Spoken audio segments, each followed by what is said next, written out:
She trembled and sobbed. The hunter looked closely and saw the terrifying reality. Some stories stay with you forever. They dig into your chest and sit there, heavy and uncomfortable, refusing to leave. This is one of those stories. It begins in a place most people will never visit, deep inside a forest where the trees grow so thick that sunlight barely touches the ground. It involves a man who thought he had seen everything nature could offer, and a moment that brought him to his knees. What he found that cold morning changed not only his life but the lives of thousands of people who would later hear about it. And if you think you know where this story is going, you are wrong. Because nothing about what happened next was ordinary. Nothing about it made sense. And the truth behind it all was far more terrifying than anything he could have imagined. The man's name was Thomas Eriksson. He was 47 years old, a seasoned hunter from a small town in northern Sweden called Gällivare. It was the kind of place where everyone knew everyone, where the winters were long and brutal, and where the forests stretched for hundreds of miles in every direction. Thomas had been hunting since he was 12 years old. His father had taught him, and his father's father had taught his father before that. It was not just a hobby for Thomas, it was his life. It was how he understood the world. The forest was his church, his classroom, and his home, all at once. Thomas was a quiet man. He did not talk much, even with his wife Ingrid, or his 2 grown sons. He was the type of person who said more with a look than most people said with 100 words. His face was weathered from years of cold wind and early mornings. His hands were rough and scarred. He walked with a slight limp from an old injury he got years ago when a fallen tree caught his leg during a storm. But despite all of that, there was a gentleness about him. He treated animals with respect. He never killed for sport. He hunted only what his family needed, and he always gave thanks for what the forest provided. It was late October when the events of this story began. The autumn had been unusually warm that year, and the leaves had stayed on the trees longer than normal. But now the cold was coming in fast. The first frost had appeared on the ground 3 days earlier, and the air had that sharp bite to it that told every living thing winter was on its way. Thomas had planned a solo hunting trip into the deeper parts of the forest, about 30 kilometers from his home. He often went alone. He preferred it that way. Other hunters talked too much, moved too loudly, and disturbed the peace that Thomas valued more than anything. He packed his bag the night before. He took his rifle, his knife, a thermos of coffee, some dried meat, a small first aid kit, and a wool blanket. He kissed Ingrid goodbye before sunrise and drove his old truck down the gravel road that led to the edge of the forest. He parked at a spot he had used many times before, a clearing near a stream where the ground was flat enough to leave the vehicle without worrying about mud. From there, he would walk. The first few hours were uneventful. Thomas moved through the trees with the ease of someone who had done this thousands of times. He knew the land. He knew which paths the deer used, where the elk liked to graze, and which areas to avoid because of loose rocks or hidden ravines. He walked slowly, his boots crunching softly on the frozen ground. The forest was quiet. Too quiet, he thought. Usually at this time of morning, there would be birds calling, squirrels running through the branches, some sign of life. But today, there was nothing, just silence. Thomas stopped and listened. He had learned long ago to trust his instincts. When the forest went silent, it usually meant something was wrong. A predator nearby, maybe. A bear that had not yet gone into hibernation, or a wolf pack moving through the area. He checked his rifle and continued walking, but more carefully now. His eyes scanned the ground for tracks, for broken branches, for anything that would tell him what had made the forest hold its breath. He walked for another hour without seeing anything unusual. The sun was higher now, though it barely made a difference under the thick canopy of pine trees. The light was grey and flat, the kind of light that made everything look the same. Thomas was about to stop for coffee when he heard it, a sound that made him freeze in his tracks. It was a cry, not an animal cry, not exactly. It was something between a whimper and a moan, a sound that was filled with so much pain and fear that it made the hair on the back of Thomas's neck stand up. He had heard animals in distress before. He had heard deer caught in traps, rabbits taken by foxes, and elk calves calling for their mothers. But this was different. This sound had something human about it, something that reached into the deepest part of his brain and triggered an alarm that he could not ignore. He moved toward the sound, slowly and carefully. His rifle was ready, not because he intended to shoot, but because he did not know what he was walking into. The sound came again, louder this time. It was coming from a dense thicket of bushes and young trees about 50 meters ahead of him. Thomas could see that the undergrowth had been disturbed. Branches were broken. The ground was torn up. Something had been struggling here, fighting against something. As he got closer, the sound became clearer. It was definitely a cry. A low, broken, sobbing kind of cry that rose and fell like waves. Thomas pushed through the last line of bushes and stepped into a small clearing, and what he saw there made him stop breathing. There, on the cold ground, was a female moose. She was lying on her side, her massive body trembling violently. Her eyes were wide open, rolling with terror. Her mouth was open, and she was making that terrible sound, that half-human cry that had drawn Thomas to her. But it was not the moose herself that made Thomas's blood run cold. It was what was around her. Her back legs were caught in a tangle of thick wire, not just any wire. It was industrial cable, the kind used in construction, heavy and impossible to break with bare hands. It had been wrapped around her legs multiple times, cutting deep into her flesh. The wounds were raw and bloody, and Thomas could see that the animal had been struggling for a long time. The ground around her was churned up in a wide circle where she had tried to drag herself free. But the more she had struggled, the tighter the wire had become, and now it was embedded so deeply that Thomas could barely see where the wire ended and the animal's flesh began. Thomas felt his stomach turn. He had seen injured animals before, but this was something else entirely. This was not an accident. Someone had done this on purpose. The wire had been set up deliberately, arranged in a way that would trap anything large that walked through this area. And it was not a legal trap. There was no tag, no marker, no identification of any kind. This was poaching equipment, and it was designed to cause maximum suffering. He knelt down beside the moose, keeping a safe distance from her front legs, which could still deliver a powerful kick.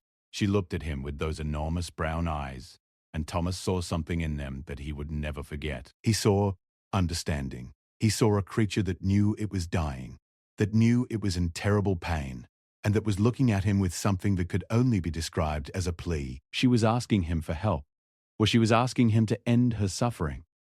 Either way, she was asking. Thomas reached out slowly and touched her neck. She flinched, but did not try to kick. Her trembling intensified, and the sobbing sound grew louder. Up close, Thomas could see that the situation was even worse than he had first thought. The wire had not only cut into her legs, but had also wrapped around her lower body. There were other wounds too, deep gashes on her sides that looked like they had been made by something sharp. And then Thomas noticed something else, something that made his heart nearly stop. The moose's belly was swollen. She was pregnant, very pregnant, from the look of it. The calf inside her was probably close to full term, which meant it could be born any day now. And that was when Thomas understood the full horror of what he was looking at. This mother was trapped, bleeding, terrified, and carrying a baby that would die with her if he did not do something. Thomas sat back on his heels and took a deep breath. He needed to think.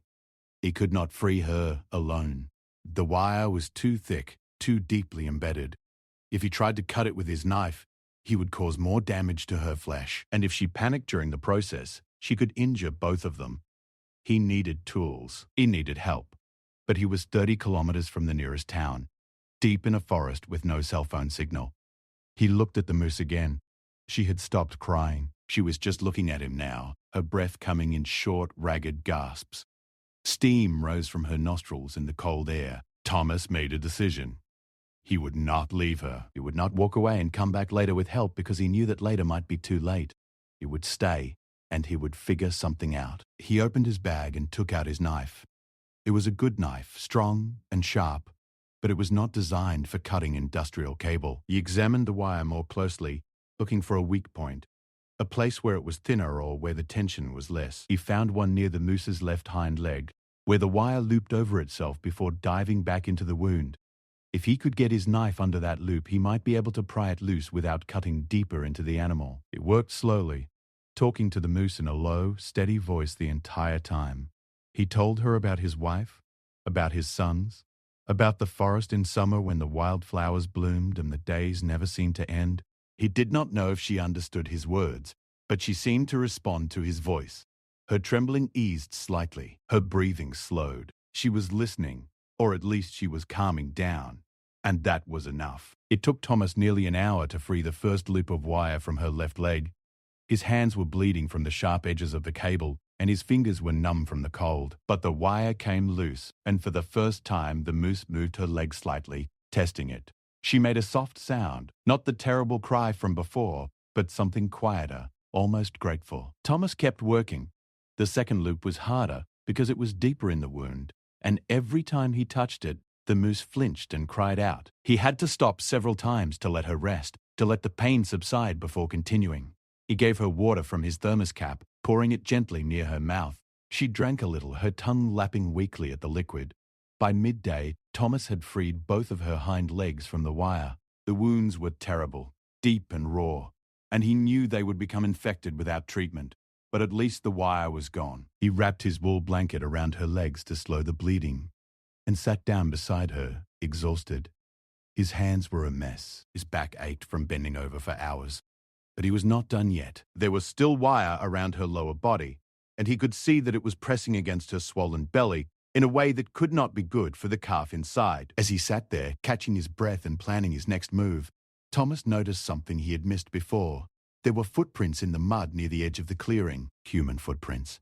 Fresh ones. Someone had been here recently, probably within the last day or two, and they had not come to help the moose. They had come to check their trap.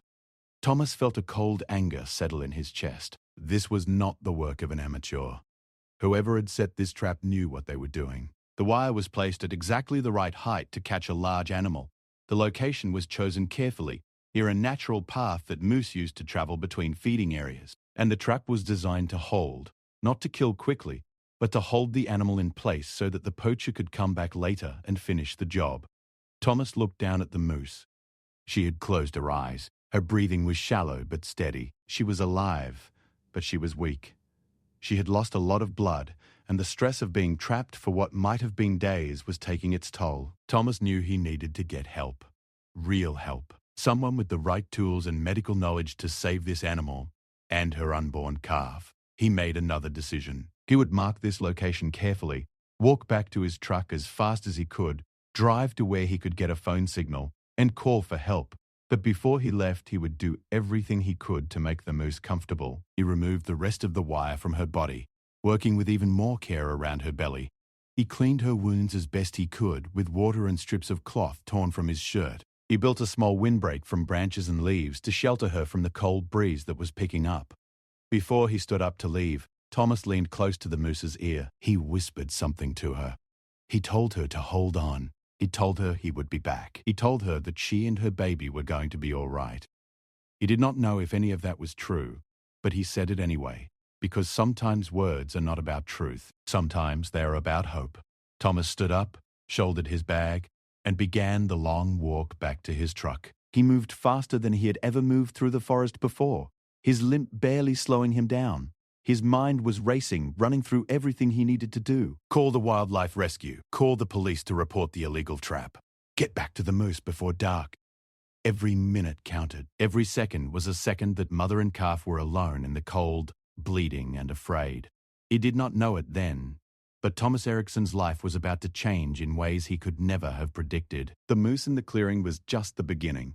What he would discover in the days that followed would expose a network of cruelty that stretched far beyond a single trap in the forest. And the decision he had made to stay, to help, to not walk away, that decision would set in motion a chain of events that would test everything he believed about himself, about other people, and about the line between right and wrong. But all of that was still ahead of him.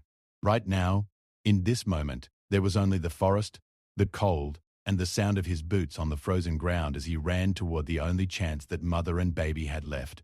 Thomas reached his truck in under 2 hours. A walk that usually took him 3.5 hours, he had covered it nearly a jog, ignoring the sharp pain that shot through his bad leg with every step.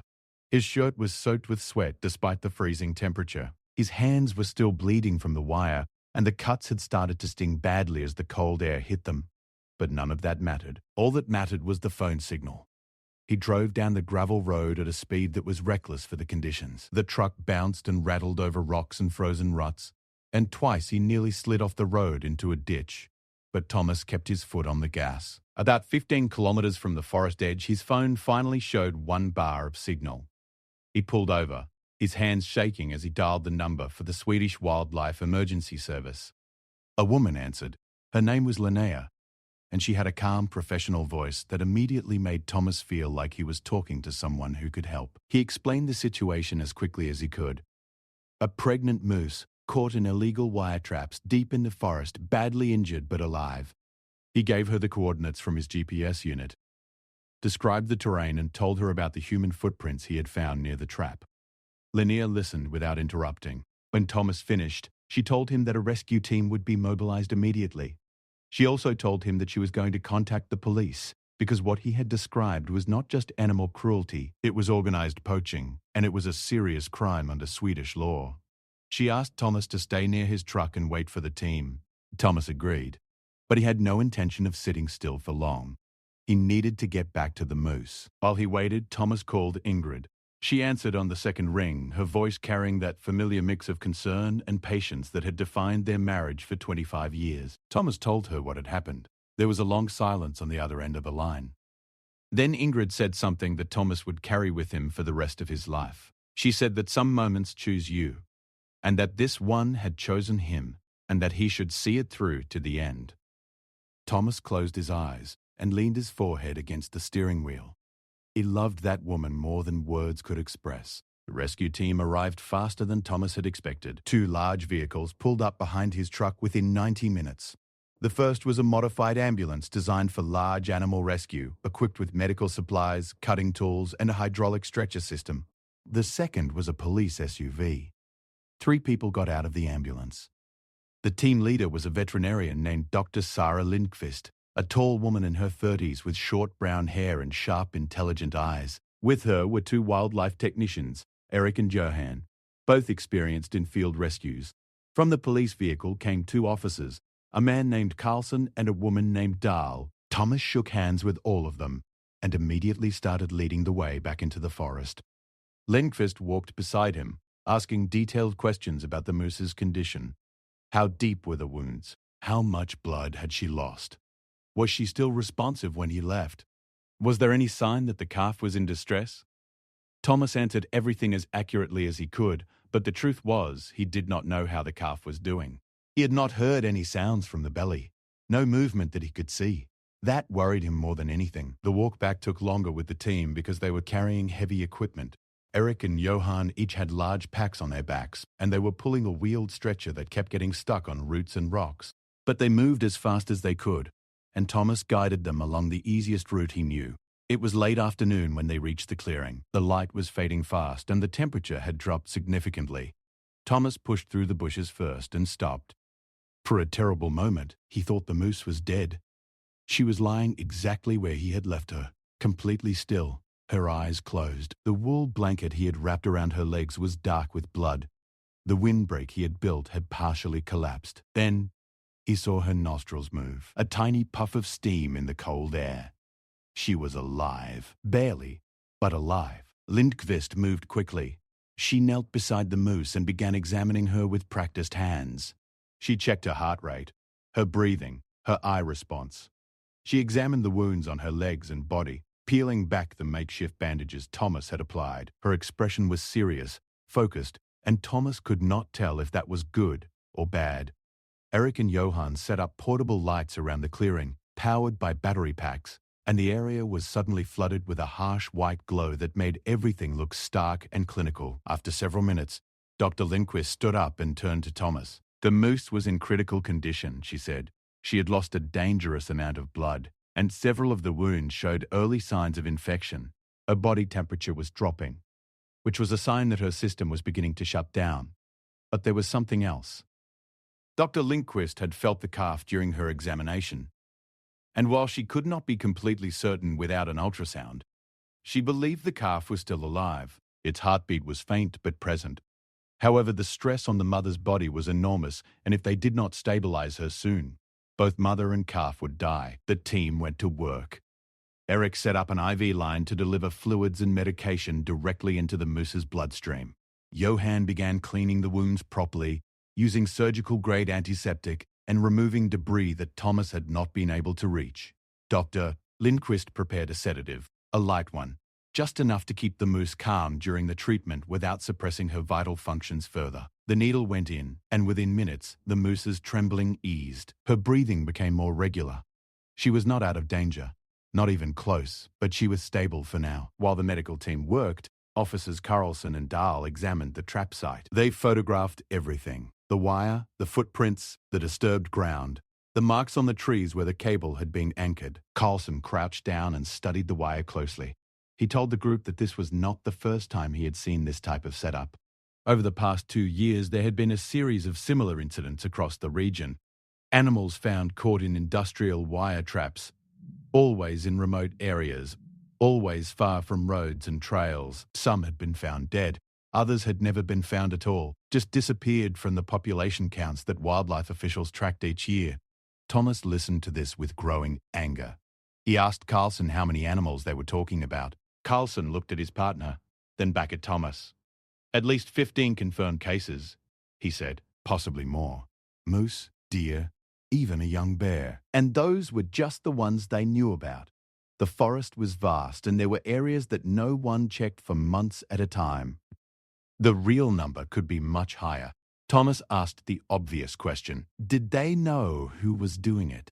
Carlson shook his head. They had suspects, but no solid evidence. The traps were always set up cleanly, with no fingerprints, no DNA, nothing that could be traced back to a specific individual. Whoever was behind this was careful, experienced, and knew the forest as well as anyone. They also knew how to avoid the authorities. Every time the police got close to catching them, the activity would stop for a few months, then start again in a different area. Officer Dahl added something that made the situation even more disturbing. The animals caught in these traps were not being poached for food. There was no evidence of butchering at any of the trap sites. The animals were being taken whole, which meant they were probably being sold. There was a black market for wild game in parts of Europe, she explained, and a healthy moose could be worth thousands of dollars to the right buyer. But it was not just the meat. Moose antlers, hides, and organs were valuable too, especially in certain traditional medicine markets. This was not a lone hunter breaking the law for a free meal. This was an operation, organized and profitable. Thomas felt sick. He looked at the moose lying on the ground, her body broken and bleeding, and he thought about the person or people who had done this to her. They had set a trap, walked away, and left a pregnant animal to suffer and die slowly in the cold, all for money. The cruelty of it was almost impossible to comprehend. Lindqvist called Thomas over. She needed his help. The moose's condition was deteriorating again. Her blood pressure was dropping, and the IV fluids were not compensating fast enough. Dr. Lindqvist made a decision that surprised everyone. She was going to perform an emergency procedure right there in the forest. The calf needed to come out now. If they waited any longer, the mother's failing body would not be able to support it, and they would lose them both. Thomas had witnessed many things in his years in the forest, but he had never witnessed anything like what happened next. Dr. Lindqvist and her team transformed that small clearing into an operating room. They laid out sterile sheets, arranged their instruments, and set up additional lighting. The temperature was well below freezing now, and their breath hung in thick clouds in the light from the portable lamps. Dr. Lindqvist put on surgical gloves and knelt beside the moose. She spoke quietly to the animal as she worked, just as Thomas had done earlier that day. The procedure was complex and dangerous. Dr. Lindqvist had to make a careful incision while monitoring the mother's vital signs, which were unstable at best. Eric and Johan assisted, holding instruments, monitoring the IV, and keeping the surgical area clean. Thomas stood nearby, ready to help if needed, his heart pounding so hard he could feel it in his throat. It took nearly 40 minutes. 40 minutes of tension so thick it was hard to breathe. 40 minutes of Dr. Lindqvist's steady hands moving with precision and care, her voice calm even as the monitors beeped warnings that no one wanted to hear. And then, just as the last light of day disappeared completely and the forest plunged into full darkness beyond the reach of their lamps, Dr. Lindqvist pulled the calf free. It was small, smaller than Thomas had expected. Its body was wet and dark, and for a horrible moment, it did not move. It just lay there on the sterile sheet, limp and silent. Dr. Lindqvist cleared its airway and rubbed its chest firmly. Nothing happened. She did it again, harder this time, her jaw set with determination. And then, like a miracle, the calf twitched. Its legs moved, its chest expanded, and it let out a sound, a tiny, weak cry that was the most beautiful thing Thomas had ever heard. He did not realize he was crying until he felt the tears freezing on his cheeks. He wiped his face with the back of his hand and looked at the mother moose. Her eyes were open. She had heard her baby's cry, and even in her weakened, broken state, something changed in her expression. It was not quite peace, but it was close. It was the look of a mother who knew her child was alive. Linkfist wrapped the calf in thermal blankets and placed it close to its mother's head so she could smell it, touch it with her nose. The mother made a soft sound, that same quiet sound Thomas had heard earlier when he freed her legs, and gently nuzzled her baby. It was a moment of pure tenderness in the middle of so much pain and ugliness, and no one in that clearing spoke for a long time. The mother was still in critical condition. The surgery had been successful, but it had also put additional strain on her already failing body. Dr. Lindqvist told the team that they needed to transport both animals to the Wildlife Rehabilitation Center in Luleå, about 100 kilometers away. The mother needed surgery on her legs, blood transfusions, and intensive care that could not be provided in the field. The calf, while seemingly healthy, needed to be monitored for complications. Getting a full-grown moose out of a dense forest was a challenge that took everything the team had. They used the hydraulic stretcher to lift the mother, a process that required all 5 of them working together. The moose weighed over 300 kilograms, and the stretcher had to be guided over rough terrain in the dark, with only headlamps and handheld flashlights to show the way. Thomas carried the calf himself, wrapped in blankets against his chest. The tiny animal pressed its face into his neck, and Thomas could feel its rapid heartbeat against his own. The journey back to the vehicles took almost 3 hours. They moved slowly, carefully, stopping whenever the mother showed signs of distress. Several times the stretcher got stuck, and they had to lift it over fallen trees or around large rocks. Thomas's arms ached from carrying the calf, but he refused to let anyone else take it. He had made a promise to this family, and he intended to keep it. They reached the vehicles just before midnight. The moose was loaded into the animal ambulance, and the calf was placed in a special warming unit inside the vehicle. Dr. Lindqvist rode in the back with her patients, monitoring them throughout the drive to Luleå. Thomas followed in his truck, driving through the dark with his headlights cutting through the freezing night air. At the rehabilitation center, the mother was taken immediately into surgery. Thomas was not allowed inside, so he sat in the waiting area, still wearing his blood-stained clothes, still carrying the smell of the forest on his skin. A nurse brought in coffee and bandaged his hands. He called Ingrid and told her everything. She cried when he told her about the calf's first cry. She told him she was proud of him. Thomas held the phone and said nothing for a long time, because sometimes silence between people who love each other says more than words ever could. The surgery lasted 4 hours. When Dr. Patson, Lindqvist finally came out, she looked exhausted but not defeated. The mother had survived the surgery. Her leg wounds had been cleaned and sutured, and she had received a blood transfusion. She was in intensive care, sedated and stable. The next 48 hours would be critical.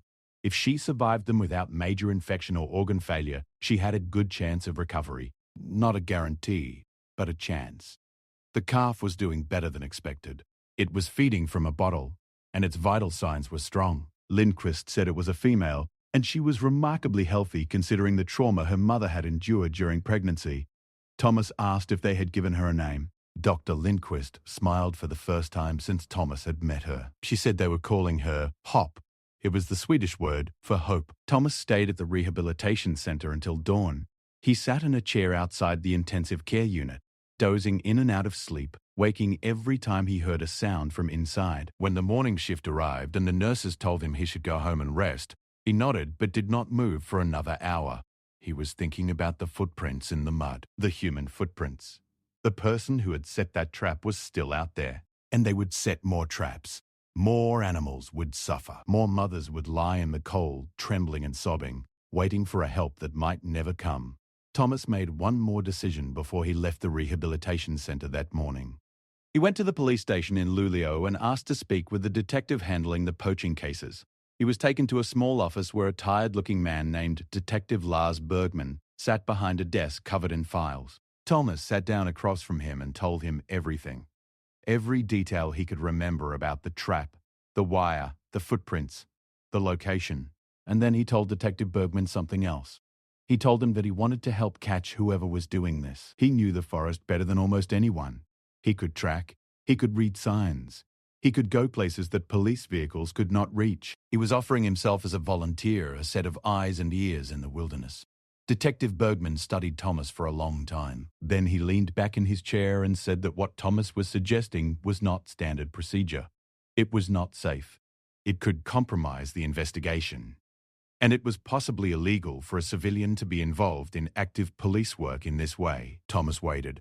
Detective Bergman rubbed his eyes, sighed heavily, and then opened one of the folders on his desk. Inside were photographs. Dozens of them, animals caught in wire traps. Some alive, most dead. A deer with its leg nearly severed.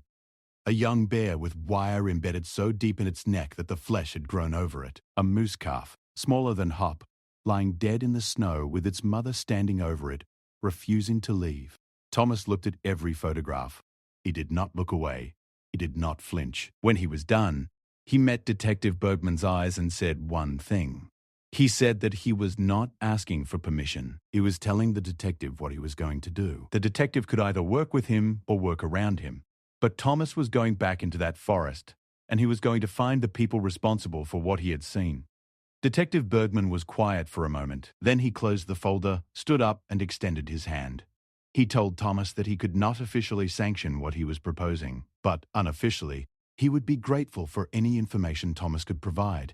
He gave Thomas his direct phone number and told him to call day or night if he found anything. Thomas shook the detective's hand, walked out of the police station, and drove home. He had been awake for over 30 hours. He had walked nearly 60 kilometers through dense forest. He had helped save 2 lives, and now he was about to put his own life in danger to stop the people who had made saving those lives necessary. Ingrid was waiting for him at the door when he pulled into the driveway. She took one look at his face and knew that the man who had left the house yesterday morning was not quite the same man who had come back. Something had shifted inside Thomas. Something had hardened and sharpened, like a blade being forged in fire. She took his hand and led him inside, and for the next 12 hours, Thomas slept the deep, dreamless sleep of someone who has made a decision that cannot be unmade. When he woke up, it was dark again. He lay in bed for a while, staring at the ceiling, listening to Ingrid breathing beside him. Then he got up, went to his workshop, and began preparing. He was going hunting again, but this time he was not hunting animals. This time his prey was human. And they had no idea he was coming. Thomas spent the next 3 weeks going deeper into the forest than he had ever gone before.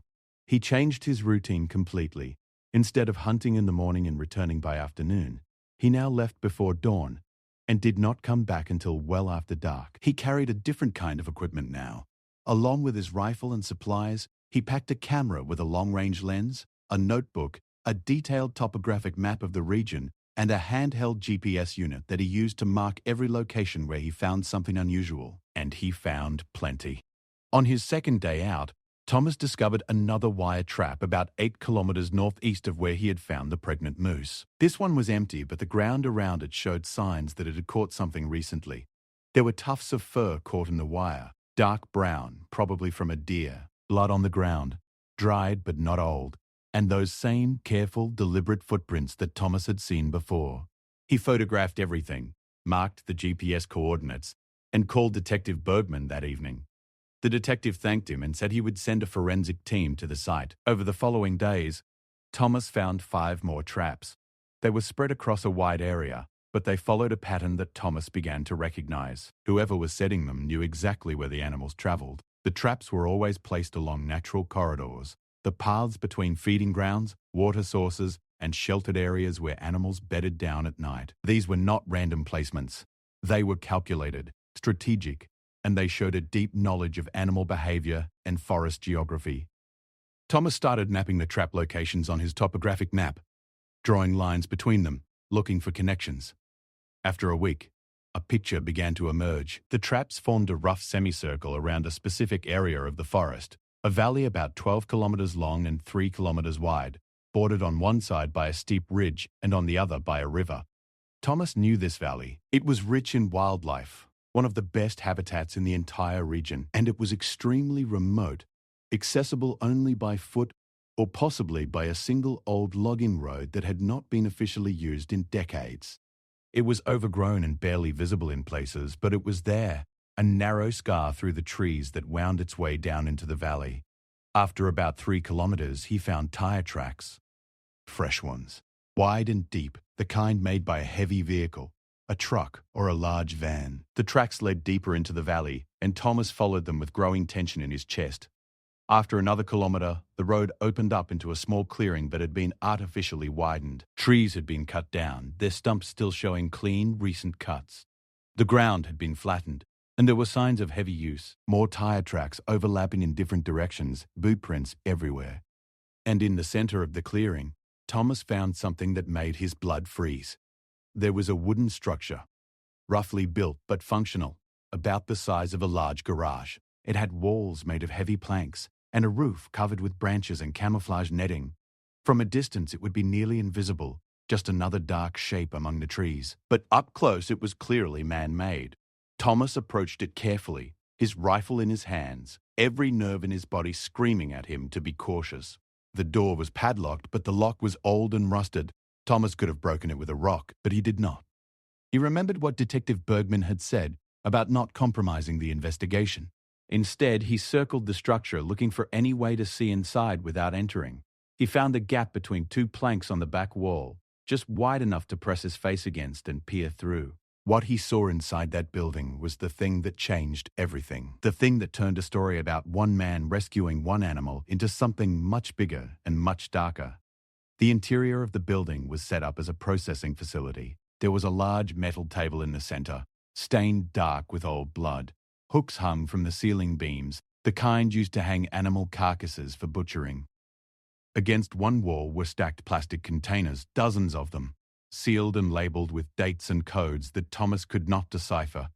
Against the opposite wall were rolls of wire, the same industrial cable that had been used in the trap that caught the pregnant moose. There were tools everywhere. Knives, saws, pliers, hooks, and in the far corner, partially hidden under a tarp, were animal hides, moose hides, deer hides, stacked in neat piles, preserved and ready for transport. Thomas stepped back from the wall. His hands were shaking, and this time it was not from the cold. This was not a small-time poaching operation. This was a factory, a slaughterhouse hidden in the middle of the wilderness, where wild animals were brought to be killed, butchered, and packaged for sale. The scale of it was staggering. The number of containers alone suggested that dozens, maybe hundreds of animals had been processed here. He took photographs of everything he could see through the gap in the wall. He photographed the tire tracks, the boot prints, the cut tree stumps, the structure itself from every angle. Then he walked back to the logging road, marking his trail carefully on the GPS, and made his way out of the valley. He did not stop until he reached his truck, and he did not stop driving until he was at the police station in Lulio. Detective Bergman was not at his desk when Thomas arrived. A young officer told Thomas that the detective was in a meeting and would not be available for at least an hour. Thomas said he would wait, but he did not wait quietly. He spread his map on the detective's desk, pinned his photographs to the wall, and wrote down everything he had found in a detailed report that filled 12 pages of his notebook. When Detective Bergman finally walked into his office and saw what Thomas had done, he stood in the doorway for a full 30 seconds without speaking. Then he closed the door, sat down, and asked Thomas to tell him everything from the beginning. Thomas talked for 2 hours. He described every trap location, every set of footprints, the logging road, the tire tracks, and the building in the valley. He showed the detective his photographs and his map with the trap locations marked. Detective Bergman listened to all of it, occasionally asking questions, occasionally making notes, but mostly just listening with an expression that grew increasingly intense. When Thomas finished, Detective Bergman picked up his phone and made 3 calls. The first was to the Regional Wildlife Crime Unit. The second was to the County Prosecutor's Office. The third was to the National Police's Organized Crime Division. Within the hour, Thomas's photographs were being analyzed by forensic specialists. His map was being digitized and overlaid with satellite imagery, and plans for a raid on the valley structure were being drawn up. Detective Bergman told Thomas that what he had found was potentially the biggest breakthrough in the poaching cases they had seen in years. The building in the valley could contain DNA evidence, fingerprints, financial records, anything that might lead to the people running the operation. But he also warned Thomas that from this point forward, the situation was dangerous.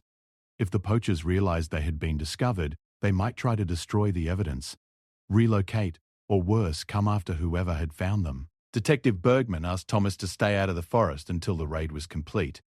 Thomas agreed, but the waiting was the hardest part. He spent the next 4 days at home, unable to sit still, unable to focus on anything except what was happening in that valley. Ingrid tried to distract him.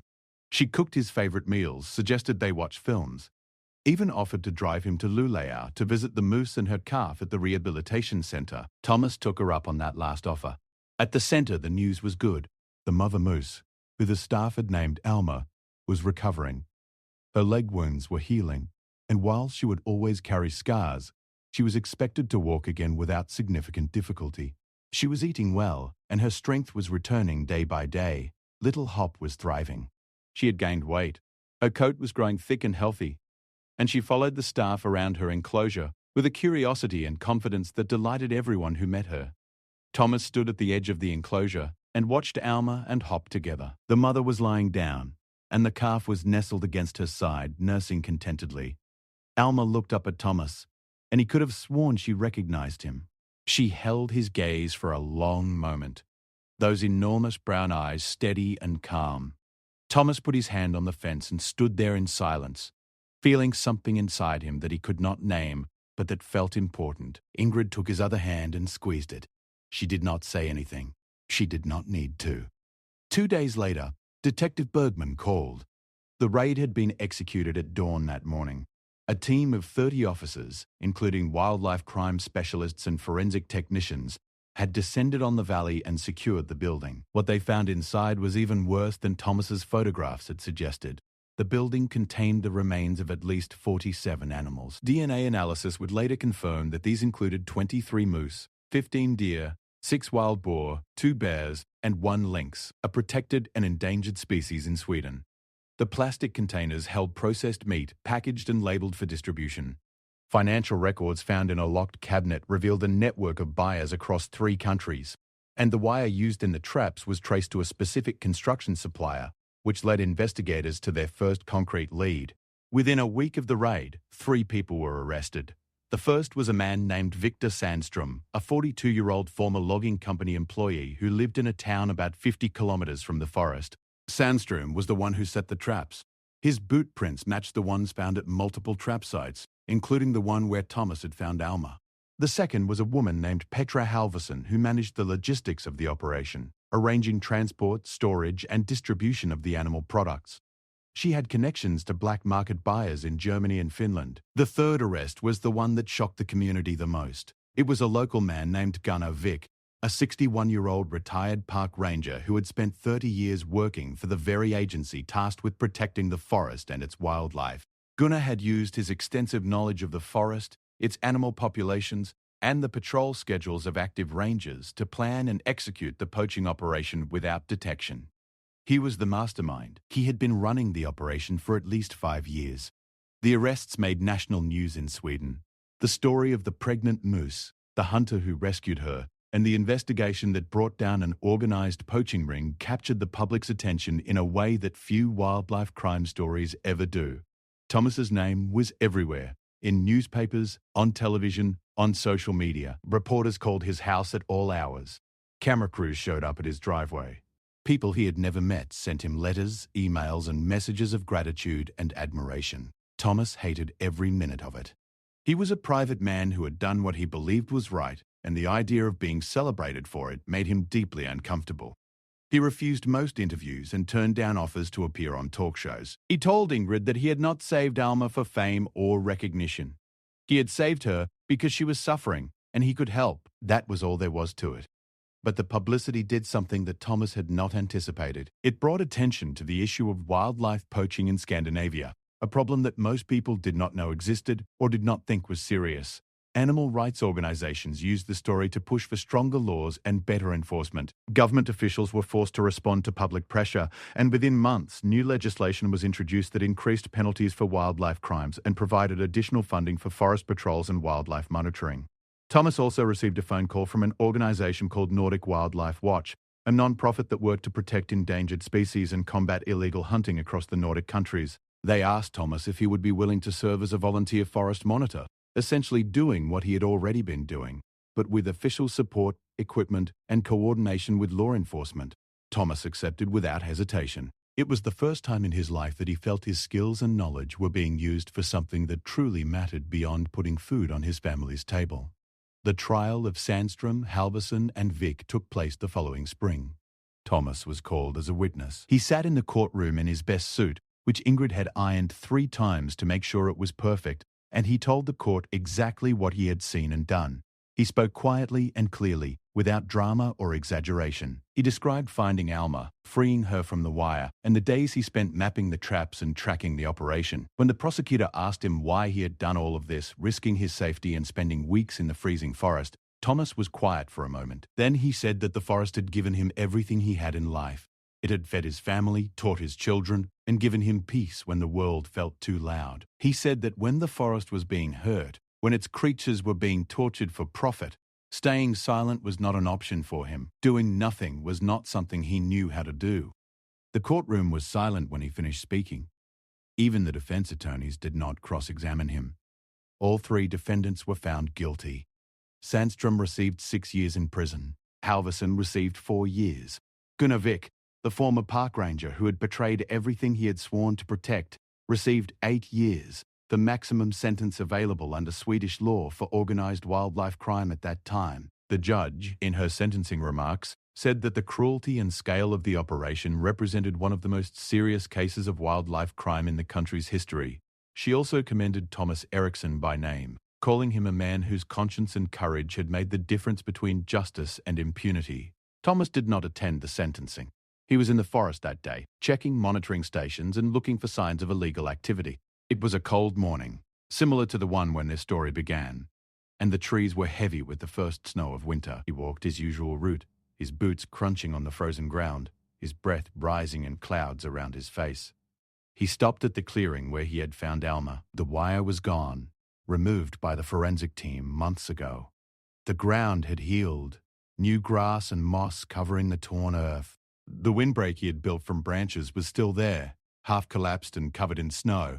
Thomas stood in the middle of the clearing and closed his eyes. He could still hear her, that terrible half-human cry that had led him here. The sound of a mother in pain, calling out for help in the only language she had.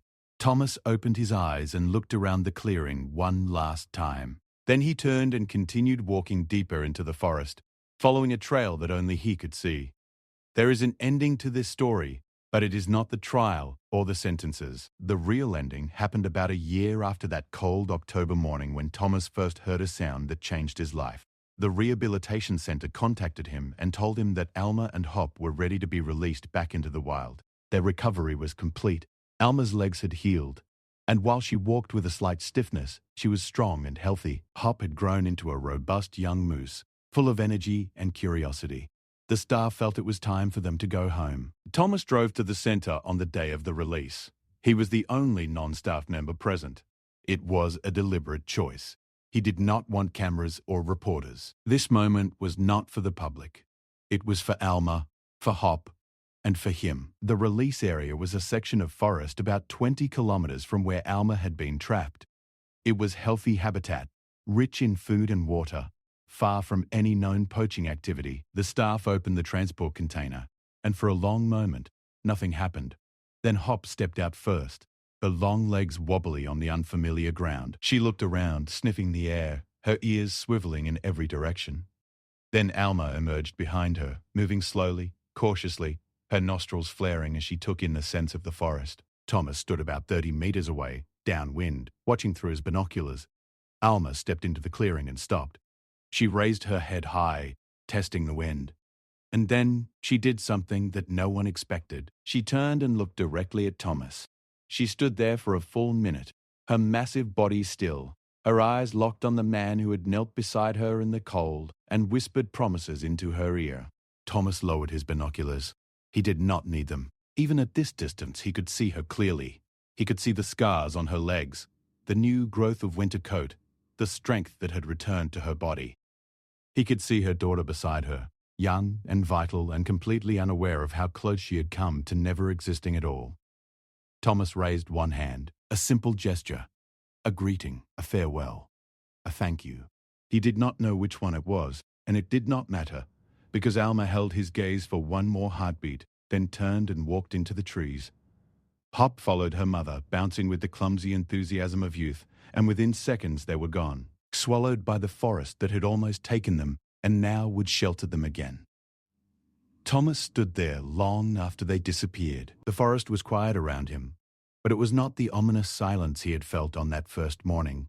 This was a different kind of quiet. It was the silence of things being as they should be, of balance restored, of a wrong that had been made right, not completely, because some wrongs can never be fully undone, but as right as human hands could make it. He turned and walked back to his truck. Ingrid was waiting for him at home. His sons had called and said they were coming for dinner. The forest would still be there tomorrow, and Thomas would walk through it again, as he always had, as he always would. But something was different now, and he knew it. The forest was not just his anymore. It was his responsibility. And that was a weight he carried not with burden, but with pride. The story of Thomas Eriksson, of Alma and Hop, of a hidden slaughterhouse and the people brought to justice spread far beyond Sweden. It was translated into dozens of languages and shared millions of times on the internet. It inspired similar investigations in Norway, Finland, and Canada. It led to the creation of a volunteer forest monitoring program that, within 3 years, had over 2,000 members across Scandinavia.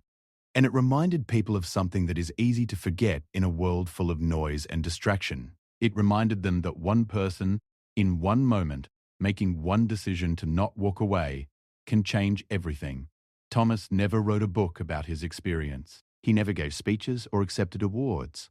When people asked him about it, he would shrug and say that he was just a hunter who found something in the forest that needed help. But Ingrid knew better. She knew that the man who had walked into the forest that October morning had come out carrying something invisible and permanent. She called it purpose. Thomas called it nothing at all. He just laced up his boots every morning, kissed his wife goodbye, and walked into the trees.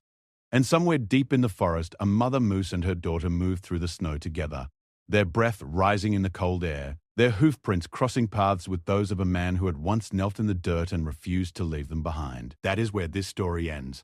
Not with a headline or a verdict or a round of applause, but with footprints in the snow, some of them human, some of them not. All of them moving forward together into a forest that still had room for hope.